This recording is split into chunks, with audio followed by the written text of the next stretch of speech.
50 வயசுக்கு மேல நாமும் நிம்மதியா வாழணும், அதே நேரத்துல மத்தவங்களையும் நிம்மதியா வாழ விட சில டிப்ஸ். சொந்த வீடு.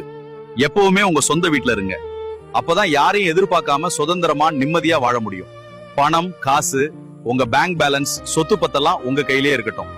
பாசத்துல மயங்கி யாரு பேர்லயும் மாத்தி எழுதிடாதீங்க. பிள்ளைகள் மேல எதிர்பார்ப்பு. பிள்ளைகள் வயசான காலத்துல நம்மள பாத்துக்குவாங்கன்னு ரொம்ப நம்பி இருக்காதீங்க. காலம் மாறும்போது அவங்க சூழ்நிலையும் மாறும். அவங்களால நினைச்சாலும் சில நேரத்துல செய்ய முடியாது.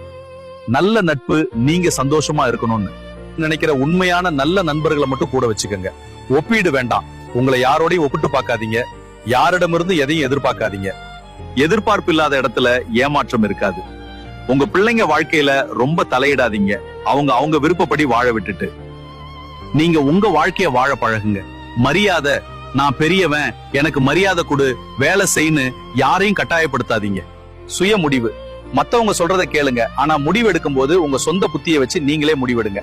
பிரார்த்தனை, கடவுள்கிட்ட எதையும் பிச்சை கேட்காதீங்க. அப்படியே கேட்டா மன்னிப்பையும் எதையும் தாங்குற மனதைரியத்தையும் மட்டும் கேளுங்க. உடல் நலம், உங்க உடம்ப நீங்களே கவனிச்சுக்கோங்க. நல்ல சத்தான சாப்பாடா சாப்பிடுங்க.